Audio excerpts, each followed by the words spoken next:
मांगीलाल बागड़ी राजकीय महाविद्यालय नोखा, डॉक्टर अन्नाराम शर्मा, सह आचार्य हिंदी, MA उत्तरार्ध भाषा विज्ञान। प्रिय विद्यार्थियों, भाषा विज्ञान में पिछली कक्षा में हमने भाषाओं के आकृतिमूलक वर्गीकरण पर विचार किया। आज हम संसार की भाषाओं के पारिवारिक वर्गीकरण पर विचार करेंगे। पारिवारिक वर्गीकरण पर संक्षेप में प्रकाश डाल दिया गया है, फिर भी इसका पुनर्विवेचन कर रहे हैं।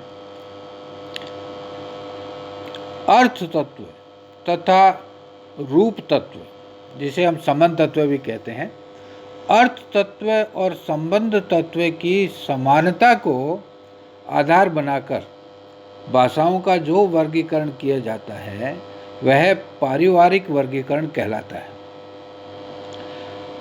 पारिवारिक वर्गीकरण के द्वारा उन सभी भाषाओं को एक भाषा परिवार में रखा जाता है जो किसी एक ही मूल भाषा से विकसित हुई है। जैसे मूल भारोपीय भाषा से विकसित भारत और यूरोप में बोली जाने वाली सभी भाषाएं भारोपीय भाषा परिवार में रखी जाती है। कुछ विद्वानों ने इस प्रकार के वर्गीकरण को ऐतिहासिक वर्गीकरण भी कहा है, जो उचित नहीं है। भाषाओं के वर्गीकरण के प्रसंग में परिवार शब्द का प्रयोग रूपक के अर्थ में किया जाता है, अर्थात जिस प्रकार मानव परिवार में माता, पुत्री और नातिन उत्पन्न होती है, उसी प्रकार एक भाषा से कालांतर में अन्य भाषाएं विकसित होती हैं। पर मानव परिवार और भाषा परिवार में अंतर भी है। मानव परिवार में माता से पुत्री या पुत्रियां नवीन व्यक्ति के रूप में जन्म लेती है तथा माता और पुत्री या पुत्रियां एक ही काल में साथ साथ जीवित रह सकती है। पर भाषा परिवार में एक मूल भाषा से दूसरी भाषा या कहें कि भाषाओं का नवीन भाषा के रूप में जन्म नहीं होता, अपितु मूल भाषा ही नवीन भाषा के रूप में विकसित या परिवर्तित हो जाती है। इस प्रकार भाषा परिवार में मूल भाषा तथा उससे विकसित भाषा एक ही समय में साथ साथ नहीं रह सकती। उदाहरण के लिए आप बताएं कि जब वैदिक भाषा से संस्कृत का विकास हुआ तो वैदिक भाषा व्यवहार से बाहर हो गई थी। उसी प्रकार संस्कृत से प्राकृत, प्राकृत से अपभ्रंश और अपभ्रंश से आधुनिक आर्य भाषाओं के विकसित होने पर भी पहले प्रयुक्त हो चुकी भाषाएं या बोलचाल की भाषाएं नहीं रही, तभी नवीन भाषाओं का विकास और व्यवहार संभव हो सका। भाषाओं का आकृति मूलक वर्गीकरण कुछ आधारों पर स्थित है। ये आधार 4 है। पहला आधार है स्थानिक समीपता। इसे हम भौगोलिक निकटता भी कह सकते हैं। प्रायः देखा जाता है कि जो भाषाएं आसपास के भूभागों में बोली जाती है वे एक ही परिवार की होती है, जैसे बंगला, गुजराती, मराठी, पंजाबी और हिंदी। किंतु इतने पर भी स्थानिक समीपता पारिवारिक वर्गीकरण का कोई ठोस आधार नहीं है।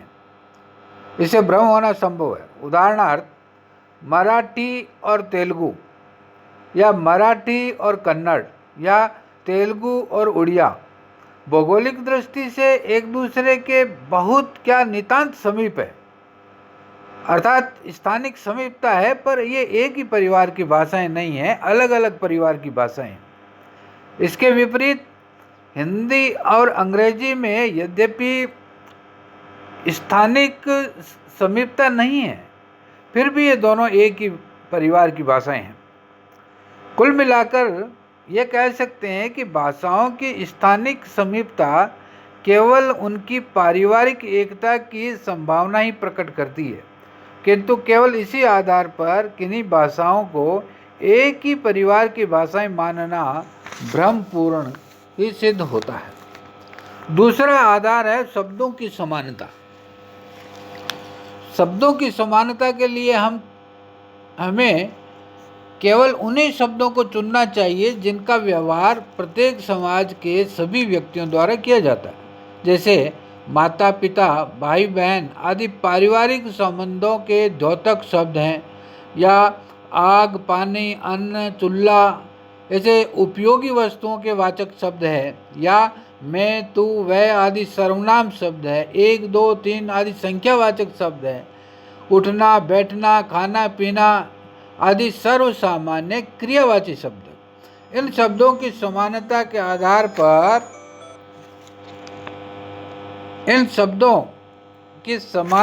आधार पर अनेक भाषाओं को एक ही परिवार की भाषा सिद्ध किया जा सकता है। जैसे पिता है, ये परिवार संबंधवाचक शब्द है, और सात है संख्यावाचक। तो संस्कृत में पितृ शब्द है, इसके लिए फारसी में पितर है, ग्रीक में पेटर है, लैटिन में पेटर है, जर्मन में वेटर है, और अंग्रेजी में फादर और हिंदी में पिता। इस प्रकार से ये शब्दों की समानता सभी भाषाओं में पितृ शब्द उच्चारणगत दृष्टि से बहुत सी भाषाओं में एक जैसा पाया गया है। इसी प्रकार संख्यावाचक शब्द सात। इस सात शब्द को हम देखें तो संस्कृत में सप्त, फारसी में हफ्त, ग्रीक में हेप्टा, लैटिन में सेप्टम, जर्मन में सिबेन, अंग्रेजी में सेवन और हिंदी में सात। इस प्रकार से ये सात शब्द जो संख्यावाचक है एक ही परिवार की भाषाओं में एक जैसा ही उच्चारित हो रहा है, लगभग उच्चारण एक जैसा है। थोड़ा बहुत ध्वनि संबंधी भेद है, वो ध्वनि नियमों के अनुसार है, इनका कोई विशेष महत्व नहीं है। शब्दों की समानता के लिए जो शब्द चुने जाए उनमें ध्वनि साम्य के साथ साथ अर्थ साम्य होना भी जरूरी है। जैसे पिता और अंग्रेजी फादर, ऐसे शब्द जो ध्वनि साम्य तो रखते हैं किंतु अर्थ साम्य नहीं रखते, उन्हें समान नहीं समझना चाहिए। जैसे हिंदी का मेल शब्द है अर्थात मिलना जुलना, और अंग्रेजी का मेल शब्द MAIL मेल का अर्थ होता है डाक। यहाँ ध्वनि साम्य है किंतु अर्थ साम्य नहीं है। तो शब्द साम्य के लिए शब्दों को चुनते समय कुछ शब्दों को स्वीकार नहीं किया जाना चाहिए। जैसे आकस्मिक समानता वाले शब्द है, मान है, जर्मन भाषा का मान शब्द है MANN, और कोरियाई भाषा का मान शब्द। इन दोनों में ध्वनि और अर्थ की दृष्टि से समानता है क्योंकि दोनों का अर्थ मनुष्य है, लेकिन यह समानता आकस्मिक है, वास्तविक नहीं है। इसी प्रकार ध्वनि के अनुकरण मूलक शब्द है, जैसे म्याऊं, बिल्ली की बोली का अनुकरण है म्याऊं। तो ये अनेक भाषाओं में प्रचलित है, किंतु इससे यह निष्कर्ष नहीं निकालना चाहिए कि सभी भाषाएं एक ही परिवार की है।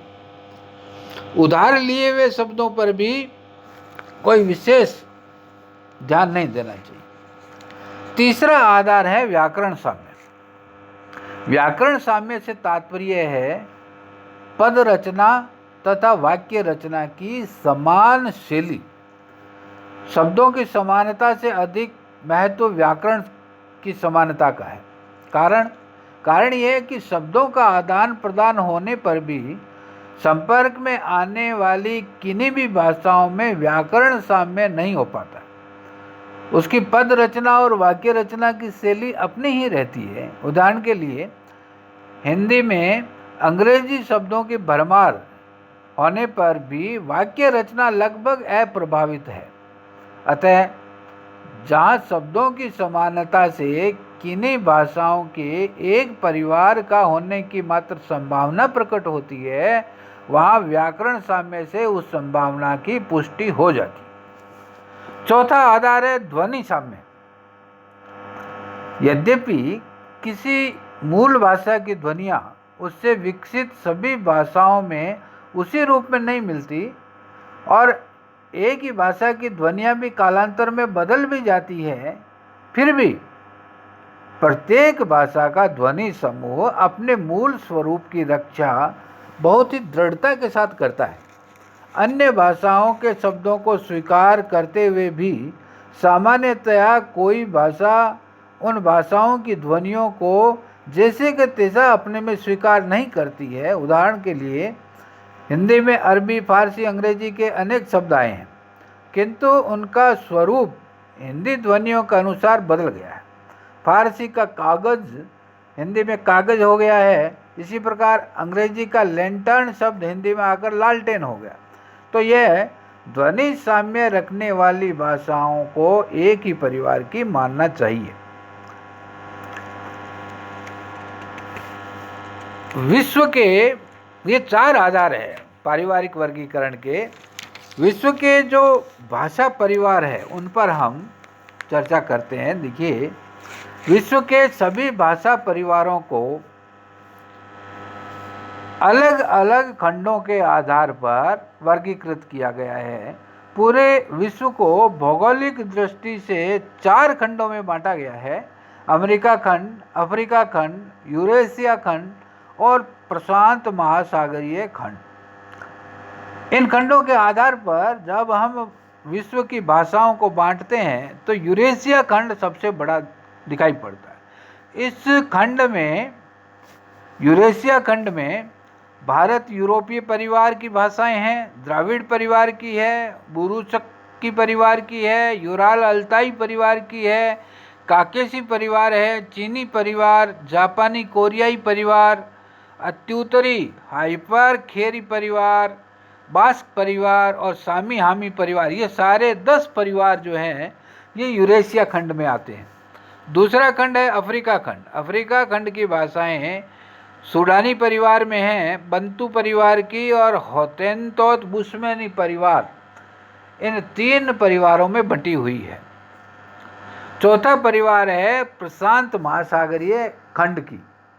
प्रशांत महासागरीय खंड में जो भाषाएं हैं वो 4 परिवारों की है: मलय बहुद्वीपीय परिवार, पापुई परिवार, ऑस्ट्रेलियाई परिवार, दक्षिण पूर्वी एशियाई परिवार। और चौथा खंड है अमेरिका खंड। तो उसमें अमेरिकी खंड में अमेरिकी परिवार की भाषाएं आती है। अब हम बात करते हैं यूरेशिया खंड के परिवारों की। यूरेशिया खंड में जो परिवार हैं, भाषा परिवार, उनमें सबसे बड़ा है भारत यूरोपीय या भारोपीय परिवार कहते हैं इसको। इस परिवार की भाषाएं भारत, उत्तरी भारत, विशेष रूप से उत्तरी भारत, अफगानिस्तान, ईरान और सारे यूरोप में बोली जाती है। संस्कृत, ग्रीक, लैटिन ये प्राचीन भाषाएं हैं इस परिवार की। अंग्रेजी, फ्रेंच, जर्मन, हिंदी, मराठी, गुजराती, पंजाबी, बंगला ये सारी आधुनिक भाषाएं हैं। तो इस परिवार की भाषाएं बहुत ही समृद्ध भाषाएं हैं। इनमें बोलियां, उपबोलियां आदि व्यापक रूप से हमें मिलती है। दूसरा परिवार है यूरेशिया खंड का द्राविड़ परिवार। इस परिवार की भाषाएं दक्षिण भारत में मुख्यतः बोली जाती है। इन भाषाओं में तमिल, तेलुगु, कन्नड़ और मलयालम ये मुख्य है। इसी प्रकार मध्य बलूचिस्तान में भी एक भाषा बोली जाती है ब्राहुई। यह ब्राहुई भी द्रविड़ परिवार की भाषा है। तीसरा परिवार है बुरुशक्की परिवार। बुरुशक्की परिवार भारत के उत्तरी पश्चिमी सिरे पर बोली जाने वाली इस परिवार की भाषाएं प्राचीन भारत में विशेष महत्व रखती थी, किंतु अब वे महत्वहीन हो गई। ये भाषाएं उत्तर पश्चिमी सिरे पर बोली जाती थी पहाड़ी क्षेत्र में, लेकिन अब ये नहीं बोली जाती। चौथा परिवार है यूराल अल्ताई परिवार। कुछ विद्वान इसे एक ही परिवार मानते हैं, यूराल और अल्ताई को, और कुछ दो परिवार मानते हैं। वास्तव में इसके दो उप विभाग हैं। यूराल में फिनी भाषा, लापी, एस्तोनी, मगवार और सामयेद ये भाषाएं आती है, और अल्ताई में तुर्की, उज़्बेकी, मंगोली और मंचूरियन ये भाषाएं अल्ताई परिवार में आती है। तो दोनों को मिलाकर यूराल अल्ताई परिवार बनता है। पांचवा है काकेशी परिवार। काला सागर और कैस्पियन सागर, इनके मध्य स्थित काकेशस पर्वत के समीप के भूभाग में इस परिवार की भाषाएं बोली जाती हैं। और इन भाषाओं में जो मुख्य है वो है सरकसी, चेचेन, लेगी, जॉर्जिय, मिंगेली, रचानी ये भाषाएं मुख्य है। जॉर्जी या कहें कि जॉर्जियन जो स्टालिन की मातृभाषा थी, इस परिवार की मुख्य भाषा है। तो यह है काकेशी परिवार। अब है चीनी परिवार। चीनी परिवार को एकाक्षरी परिवार भी कहते हैं, क्योंकि इस परिवार में विभक्ति, प्रत्यय आदि के द्वारा पद रचना नहीं होती। इस परिवार की भाषाएं स्थान, सुर और निपात प्रदान होती है। चीन, जापान, शाम और बर्मा में इस परिवार की भाषाएं बोली जाती है। ये सभी भाषाएं अयोगात्मक है, आकृति की दृष्टि से अयोगात्मक भाषाएं कहलाती हैं। सातवां परिवार है जापानी कोरियाई परिवार। इस परिवार की भाषाएं जापान और कोरिया में बोली जाती है। जापान और कोरिया की भाषाएं जापानी कोरियाई परिवार की मानी गई। आठवां है अत्युत्तरी हाइपरबोरी परिवार। हाइपरबोरी, इस परिवार का ये जो नाम है वो भौगोलिक आधार पर रखा गया है। एशिया के उत्तरी पूर्वी सिरे पर इस परिवार की भाषाएं बोली जाती है। युकगिर, चुकची और अइनु। युकगिर, चुकची और अइनु ये भाषाएं अत्युत्तरी परिवार की भाषाएं हैं, लेकिन इन भाषाओं का अभी तक ठीक ठीक अध्ययन भी नहीं हुआ है। बास्क परिवार, नौवां परिवार है बास्क परिवार। पश्चिमी पिरेनीज के समीप फ्रांस और स्पेन के सीमावर्ती प्रदेश में इस परिवार की भाषाएं बोली जाती हैं। ये भाषाएं प्रधानतः आकृति की दृष्टि से अश्लिष्ट योगात्मक है। बास्क इस परिवार की मुख्य भाषा है और जिसका अभी तक ठीक ठीक वर्गीकरण नहीं हो पाया है। हामी सामी परिवार 10वां परिवार है यूरेशिया खंड का हामी सामी परिवार। कुछ लोग इसे दो परिवार मानते हैं, एक सामी परिवार और दूसरा हामी परिवार। इन्हें सेमेटिक और हेमेटिक परिवार भी कहते हैं। सामी शाखा की प्राचीन भाषा का नाम अक्कादी है। आर्मेनियन, हिब्रू और अरबी इसी शाखा की भाषाएं हैं। अरब, इराक, फिलिस्तीन, सीरिया, मिस्र आदि देशों में ये भाषाएं बोली जाती हैं। तो हामी शाखा जो है वो हामी शाखा के अंतर्गत प्राचीन मिस्री भाषाएं और बर्बर भाषाएं आती है। मिस्री भाषा में चित्रलिपि में बहुत प्राचीन लेख मिलते हैं। इन भाषाओं का क्षेत्र उत्तरी अफ्रीका है। तो ये यूरेशिया खंड की भाषाएं थी। अब दूसरा खंड है अफ्रीका खंड। अफ्रीका खंड में सूडानी परिवार। सूडानी परिवार की भाषाएं भूमध्य रेखा के उत्तर में पश्चिमी सिरे से लेकर पूर्वी सिरे तक बोली जाती है। इसके उत्तर में हामी सामी परिवार है और दक्षिण में बंतू परिवार है। इस परिवार में लगभग 400 भाषाएं अयोगात्मक भाषाएं हैं, सूडानी भाषाएं। तो यह सूडानी परिवार है। सूडानी के बाद में अफ्रीका खंड की बंतू परिवार की भाषाएं भी महत्वपूर्ण है। सुदूर दक्षिणी पश्चिमी भाग को छोड़कर सारे दक्षिण अफ्रीका में बंतू परिवार की भाषाएं बोली जाती है। इसके उत्तर में सुडानी और दक्षिण में होतेनतोत बुस्मेनी है। इसकी प्रमुख भाषाएं जो है बंतू परिवार की, उनमें स्वाहिली, काफिरी, जुलू और कांगो ये मुख्य भाषाएं हैं बंतू परिवार की।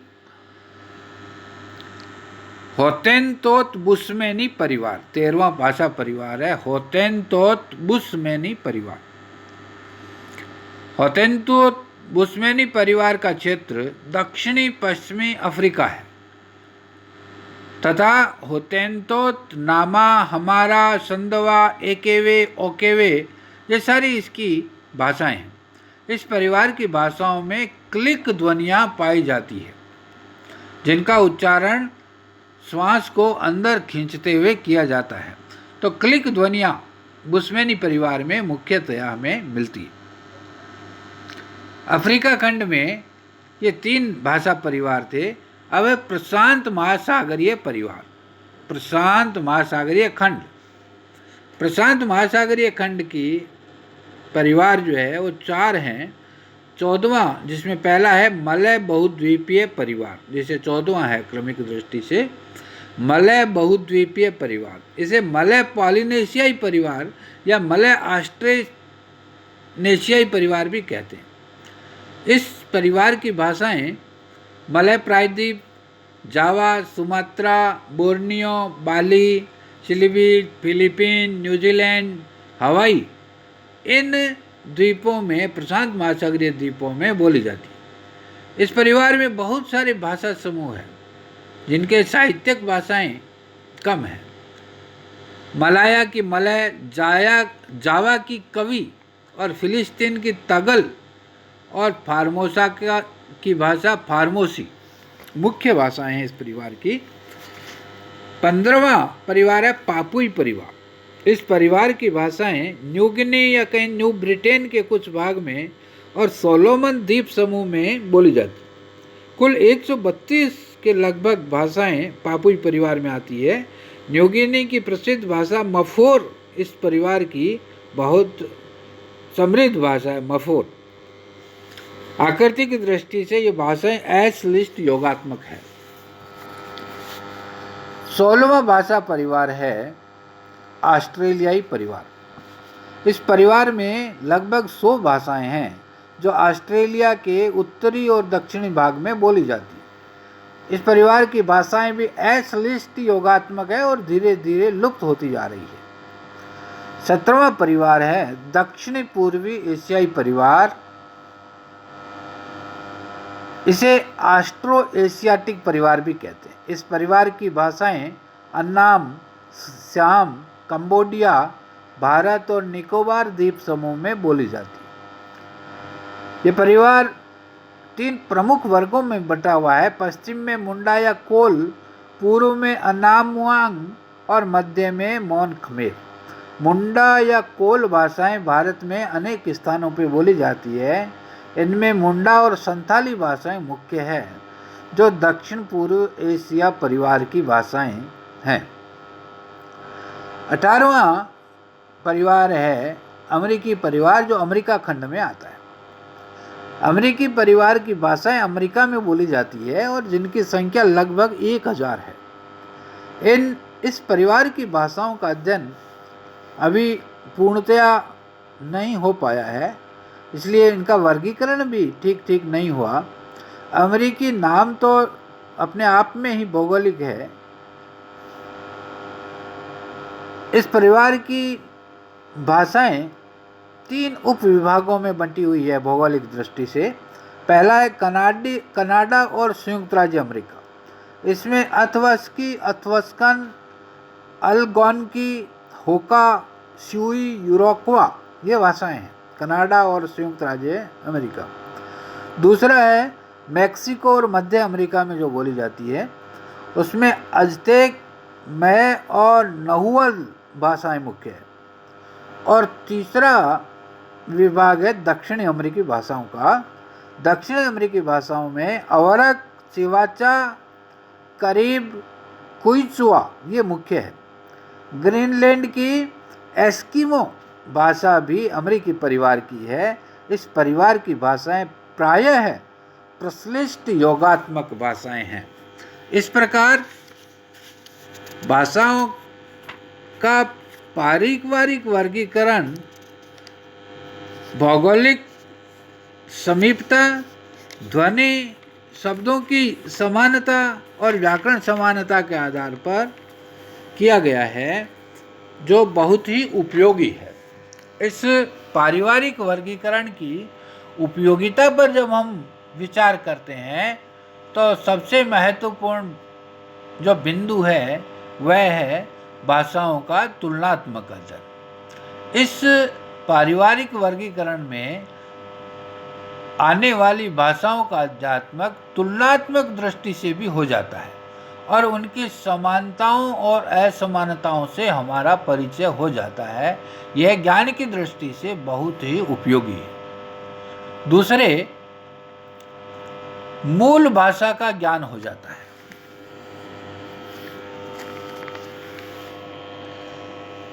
भाषाओं की विशेषताओं को सम्मिलित करने पर हमें उन संबद्ध भाषाओं की, या कहें कि जो विवेचन हुआ है जिन भाषाओं का, उन भाषाओं की जननी या मूल भाषा का थोड़ा बहुत ज्ञान हो सकता है जो लुप्त हो चुकी है। जैसे बहुरूपीय परिवार, बहुरूपीय परिवार की मूल भाषा, मूल बहुरूपीय भाषा का कहते हैं जिसे, उसकी कल्पना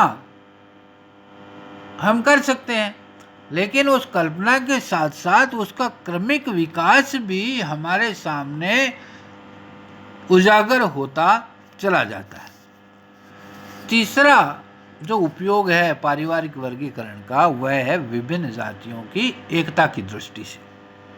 पारिवारिक वर्गीकरण द्वारा संसार में दूर दूर बिखरी हुई जातियों की भी एकता सिद्ध हो गई है, क्योंकि उन दूर दूर बिखरी जातियों में भाषागत समानता है।